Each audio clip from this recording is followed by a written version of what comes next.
Olá a todos. Pessoal, hoje nós vamos começar aqui uma série de vídeos, certo? Não que eles sejam todos conectados, eles são independentes. Se você não quiser assistir esse vídeo, você pode assistir o outro, tanto faz. Mas a gente vai falar um pouquinho sobre esse assunto que todo mundo discute aí. E eu vou colocar a minha opinião, obviamente, né, sobre os alienígenas do passado. Acho que todo mundo deve ter a percepção de que eu penso que esses alienígenas do passado, na verdade, é o que a gente chama de demônio, né? Principalmente. Mas vamos dar uma olhada nisso e a gente vai falar sobre esses alienígenas do passado e as sociedades secretas. E o episódio 1 aqui a gente vai falar sobre Saindo das Cinzas. E isso aí o que é? É uma base em de uma série de livros que falam sobre isso. Eu li, certo? Coloquei os comentários aí. E também vou fazer meus próprios comentários. Algumas coisas estão simplesmente que estão escritas nos livros.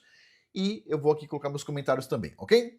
Então vamos lá. É lógico que eu deixei pro final do mês isso aqui, que é legal pra caramba, porque eu tô fazendo divulgação da área de membros de curso, que eu não vou falar agora, mas é até o dia 30 de setembro, certo? Tem 67 cursos, custa $13,90, link abaixo. Mas vamos lá, vamos por partes. Vamos já começar no vamos ver aqui que o negócio é quente. Então é o seguinte, olha só. Há muito se sabe que as lendas de um grande dilúvio, no qual quase todos os homens pereceram, são amplamente difundidas pelo mundo todo, certo? Beleza. Então, todo mundo sabe disso. Tem uma penca de histórias no mundo todo. Ok. Praticamente todas as culturas antigas, todas, né, para infelicidade dos ateus, concordam em uma coisa. Quer tenham estado em contato umas com as outras ou não, há milhares de anos houve uma catástrofe mundial, especificamente um grande dilúvio na Terra, certo? Para tristeza dos biólogos evolucionistas e companhia. Isso é uma coisa que todos os povos do passado concordavam, certo? Em várias culturas diferentes, em vários lugares totalmente diferentes. Mas a ciência vai passar pano para isso, certo? Ou seja, se todo mundo falou, não, todo mundo inventou, todo mundo teve uma psicose coletiva. Tudo bem, vamos tentar chegar a um consenso aqui. Então, ó, muitas dessas civilizações amplamente separadas contam a mesma história, amplamente separadas no tempo e no espaço. Ou seja, a gente está falando separadas em continentes diferentes, em momentos diferentes, em histórias diferentes. Tudo bem. Mas elas contam a mesma história com detalhes que vão desde o próprio dilúvio, a construção de um barco ou uma arca, a salvação de animais e humanos, e também ao envio de um pássaro para determinar quando a terra firme ressurgiu das águas do dilúvio, ao pouso no topo de uma montanha, que é quase impossível então descartar tudo isso como coincidência. Então, a maioria dessas culturas falam de um pássaro que foi liberado para ver se tinha terra seca, exatamente igual na Bíblia, certo? Mas aí, ou seja, em culturas totalmente diferentes, totalmente, em continentes diferentes, certo? E naquela época não tinha avião, não tinha internet, não tinha nada. Mas, segundo a ciência, vamos passar pano, loucura coletiva. Afinal de contas, dilúvio tem vários lugares localmente, então por que o pessoal não pensou que era mundial? Eu vou contar para vocês. Minha visão é o seguinte: todo mundo sabe desse dilúvio em todas as culturas, porque os sobreviventes humanos vieram de 3 linhagens que vêm de uma só linhagem, que é Noé. Noé teve 3 filhos, certo? Sem, Jafé e Cã, e desses 3 filhos vem de novo toda a humanidade. Pois bem, então todo mundo vem de Noé. Noé tem 3 filhos, e é lógico, os 3 filhos conheciam a história, e isso foi uma história tão marcante que é contada de geração em geração até os dias de hoje. Mas segundo a ciência, tudo loucura. Então vamos lá, vamos continuar ouvindo aqui. Dos 35 principais mitos de dilúvio, tem vários, tá? Tem centenas, mas a gente vai falar de 35, dos 35 mitos do dilúvio listados. Há muitos outros exemplos, no caso, né? De civilizações que abrangeram vastas distâncias e tempo, e em todos os continentes, certo? Não foi em 2 continentes, todos os continentes, vemos a mesma história contada repetidamente. Todos os 35 mitos, desde o antigo livro dos mortos egípcios até o conto dos indígenas americanos, né? Mais modernos, da tribo do Tlingit, do Alasca, concordam que o mundo foi destruído pela água. Ponto. Todos os 35 principais mitos também concordam que, pelo menos, alguns humanos foram deliberadamente poupados por uma divindade ou, em alguns mitos, divindades, né? Tudo bem. E 32 dessas histórias de dilúvio confirmam ou afirmam que isso foi feito pela construção de uma embarcação, em essência a Arca de Noé. Então, dos 35, os sobreviventes dizem que os sobreviventes que tiveram foram por causa de um barco construído. Ok. Em menor grau, as histórias também concordam que a vida animal também foi poupada, que um aviso foi dado e que o próprio dilúvio foi causado pelas divindades. No caso, alguns dizem divindades, outros divindade. No nosso caso aqui, a gente entende como uma divindade, certo? Geralmente devido ao seu descontentamento com a conduta dos seres humanos. Esse é um grau de consistência bastante surpreendente que a ciência vai passar pano. Por quê? Porque a ciência acha que todo mundo passado, a história que eles contavam não representava a história, certo? A gente tem que acreditar que as pessoas de hoje contando história representam a história, mas as pessoas do passado contando história não representam nada. Tudo bem. Vamos tentar entender isso. Vamos lá. Então, o livro Egípcio dos Mortos contém várias passagens que parecem se referir ao descontentamento dos deuses ao dilúvio, né? Então diz assim, no livro dos Mortos: o deus Ra, certa vez, reuniu os outros deuses e disse: vejam os homens que foram gerados por mim, proferem palavras contra mim. Gozada, e bem parecido com os dias de hoje, hein? Digam-me o que fariam em tal caso. Vejam, eu esperei e não os matei antes de ouvir suas palavras. Então os deuses, no caso pode ser anjos, né, no caso, responderam: que a tua face o permita e que aqueles homens que planejam coisas perversas sejam feridos e que nenhum deles sobreviva. Então, aí no caso, no conto egípcio, né, a deusa chamada Hathor saiu entre eles e matou os homens sobre a terra. E eis que Sechet pisou com os pés no sangue deles por muitas noites até a cidade de Herápolis. A ira de Ra se apazigou e mais adiante disse o seguinte: diz aí, no caso, tá, entre parênteses, o deus Tum, vou desfigurar tudo o que fiz. Esta terra se tornará um oceano por meio de uma inundação, como era no princípio. Nas escrituras indianas, o personagem Noé assume o nome de Manu, mas os detalhes são semelhantes. Então, deixa eu só falar uma coisa aqui. Tem várias histórias. A gente percebe que é a mesma história, com pontos de vistas diferentes. Não tem como negar que tem essa história, certo? Então, pontos de vistas diferentes da mesma situação, do mesmo evento, do mesmo fenômeno, ok? Só que, para quem analisou isso, o pessoal aqui não vai falar dos alienígenas do passado, não vai falar isso, mas eu vou falar aqui porque dentre os pesquisadores que analisaram todos os mitos, as centenas de mitos sobre o dilúvio, só tem uma história onde quem conta a história está longe do lugar onde pousou a arca, onde parou a arca.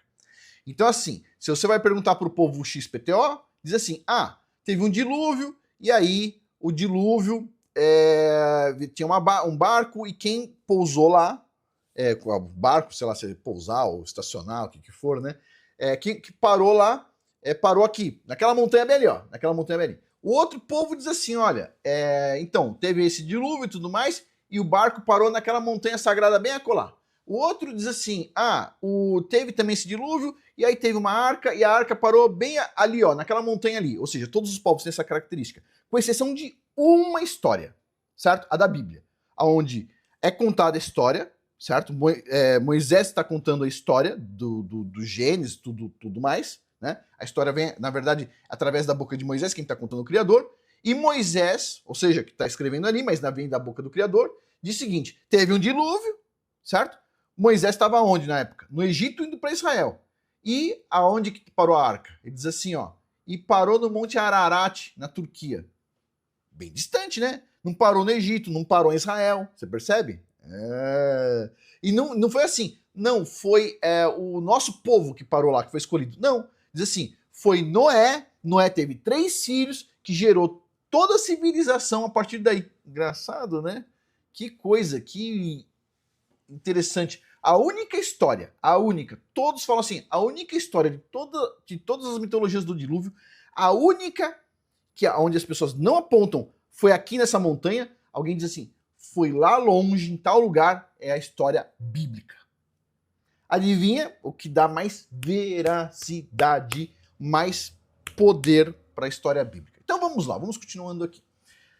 Então, nessa conta indiano, não é em tese, como diz nos livros aí, assume o nome de Manu, não sei se é exatamente isso, vamos continuar lendo aqui. E de acordo com o Matsya Purana, Manu, que viveu há muito tempo, salvou um pequeno peixe das mandíbulas de um peixe grande enquanto se lavava. Um peixe disse: se você cuidar de mim até que eu esteja totalmente crescido, eu o salvarei das coisas terríveis que virão. E o peixe disse a Manu que um grande dilúvio viria em breve e destruiria tudo na terra. Então o peixe instruiu Manu a construir um grande navio, já que o dilúvio aconteceria muito em breve. Ia salvar todos os tipos de animais e as sementes de muitos outros. Quando as chuvas começaram, então Manu amarrou uma corda do navio ao peixe, que havia crescido muito, e o peixe guiou o navio conforme as águas subiam. Por fim, à medida que o dilúvio continuava, toda a terra foi coberta por água. Quando as águas começaram a baixar, o peixe conduziu o navio de Manu ao topo de uma montanha. A tribo Hopi, do sudoeste dos Estados Unidos, conta uma história ainda mais complexa e interessante do grande dilúvio. Muitas das tradições orais Hopi foram escritas pela primeira vez no início da década de 1960 por Franklin Walters em sua obra O Livro dos Hopi, que ficou lá ouvindo os Hopi e tudo mais e aprendeu a língua Hopi e foi escrevendo tudo. Nesse livro, os Hopi explicam que esse mundo é o que chamam de quarto mundo do homem, e será o último antes de um cataclismo final empurrar a raça humana para um quinto mundo perfeitamente equilibrado. Bem parecido com a Bíblia, hein? De acordo com os Hopi, os 3 mundos anteriores foram destruídos por várias catástrofes mundiais. Em um discurso na ONU em 1992, o ancião Hopi chamado Thomas Baniasia explicou os 3 mundos anteriores e o que havia acontecido com esses mundos, certo? E a história vai ficar quente. Mas, agora que tá todo mundo animadão aí, deixa eu fazer a divulgação da área de membros, pessoal. Belo momento para ninguém esquecer.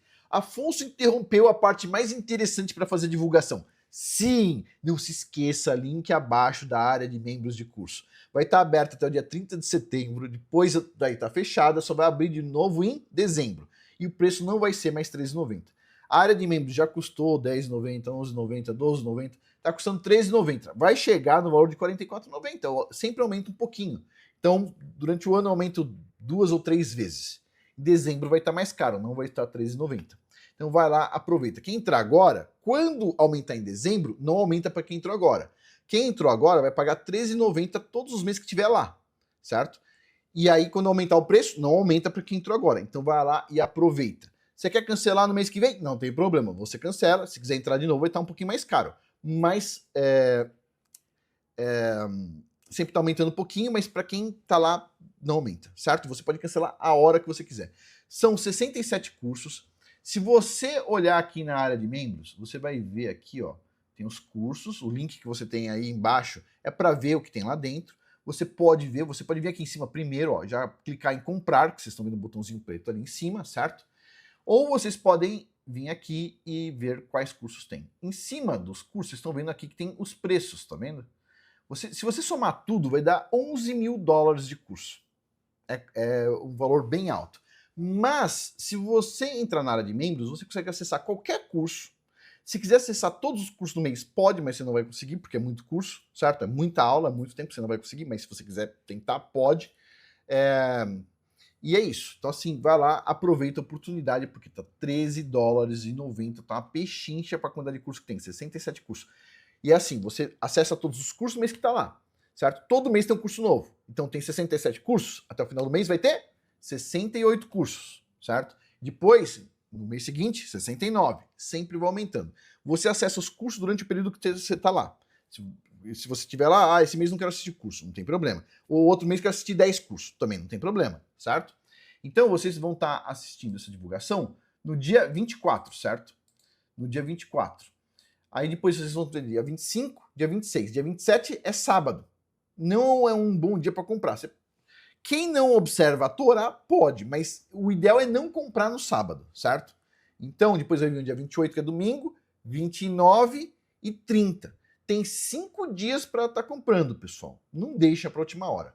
Pois bem, dito isso, então deixa eu parar de perturbar vocês e vamos voltar para a história. Então, olha só, a tribo dos Hopis, então, conta essa história do dilúvio e o pessoal dos Hope foi lá na ONU e contou algumas coisas extras. Então, o Criador, né, disse eles, que é chamado de Grande Espírito, criou o primeiro mundo em perfeito equilíbrio onde os humanos falavam uma língua.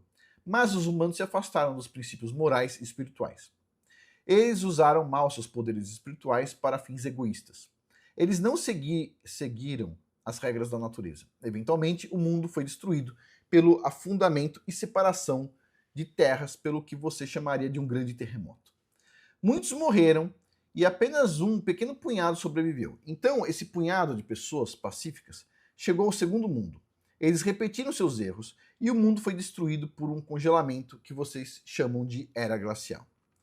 Os poucos sobreviventes entraram no terceiro mundo. Esse mundo durou muito tempo e, como nos mundos anteriores, as pessoas falavam uma única língua. As pessoas inventaram muitas máquinas e conveniências e alta tecnologia, algumas das quais ainda não foram vistas nesta era. Ou seja, no passado era vista, agora não. Eles até tinham poderes espirituais que usaram para o bem, mas gradualmente se afastaram das leis naturais e buscaram apenas coisas materiais. E finalmente passaram a ridicularizar os princípios espirituais. Ninguém nos impediu desse caminho, e o mundo foi destruído pelo grande dilúvio, que muitas nações ainda se lembram em suas histórias antigas e em suas religiões, diz o índio Hope. Os anciãos disseram novamente que apenas pequenos grupos escaparam e vieram para este quarto mundo onde vivemos agora. Portanto, em essência, o que essas histórias dizem é que a primeira civilização foi destruída em um afundamento dos continentes semelhante à história de Atlântida. Okay? O segundo mundo foi destruído por uma era glacial. E o altamente avançado terceiro mundo foi destruído por... É isso aí, você acertou. Um dilúvio. Um grande dilúvio. Então, assim, vamos lá. Primeira coisa. Na Bíblia consta, inclusive em Gênesis, consta que na época de... Quem que foi? Esqueci o nome agora do nosso antepassado em comum aí, pessoal, mas foi na época... Foi numa época específica que teve a divisão dos continentes, certo? Então, separou as terras, que seria essa separação Brasil, América do Sul e África, vai? Eu sempre falo Brasil e África para as pessoas lembrarem de onde estão as coisas, mas América do Sul e África, pois bem, e os outros continentes também. Então teve esse momento aí, né? E aí, em algum momento também teve uma era glacial, pois bem.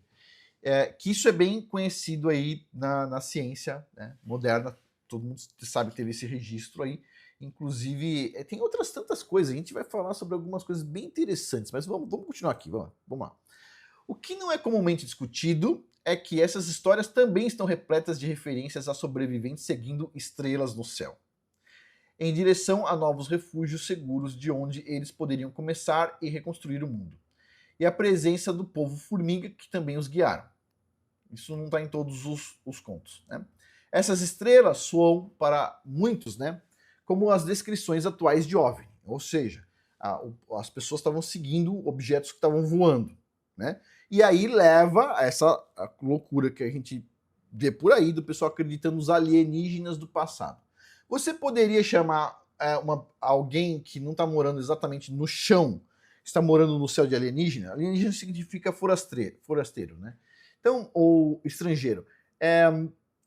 Eu não acho que é o contexto que o pessoal usa. O pessoal imagina de outros planetas e coisas do tipo, né? Então, se fosse considerar alguém mais evoluído, os anjos são mais evoluídos que a gente, né?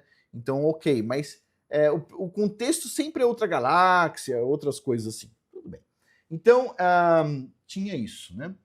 Essas estrelas então, são como as descrições atuais de OVNIs, e o povo formiga tende a ter mais do que uma semelhança casual com os alienígenas cinzentos das histórias de abdução moderna. Você vê aqui, ó, as histórias de abdução, com um ETzão aí, né? E os Hope falando de um povo formiga que sai debaixo da terra.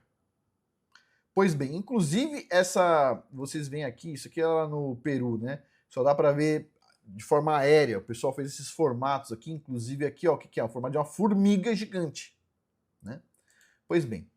E aqui começa a esquentar. Aqui é o momento que todo mundo quer saber mais, mas eu separei para o próximo vídeo, certo? Então, por quê? Porque eu estou fazendo divulgação da área de membros, pessoal. Lembre-se, até o dia 30 de setembro. Não perca a oportunidade. Eu sei que vocês estão curiosos, essas histórias são curiosas, são legais para a gente entender muita coisa, mas, pessoal, é interessante focar muito mais em conteúdo que você consiga usar. Por exemplo, a questão de abrir negócio, a questão de vendas, certo? Inclusive vai ter vários cursos de venda em breve na área de membros de curso. Vou estar colocando vários cursos sobre vendas, né? Eu fiz um curso de venda de alto valor, que é para pessoas que vendem serviço entre empresas, né? De uma empresa para outra empresa. Pois bem, e eu expliquei muita coisa, porque inclusive tem um curso sobre como fazer proposta comercial, proposta técnica, né? E são cursos interessantes para quem quer abrir negócios aí. Tudo bem, mas uma parte interessante é venda, entender um pouco sobre venda. E vai ter vários cursos sobre venda, porque venda é um assunto sem fim. Mas é isso, pessoal. Então, vamos finalizar por aqui. Por hoje é isso. Lembre-se, link abaixo. Por hoje é isso. Muito obrigado a todos. Até mais.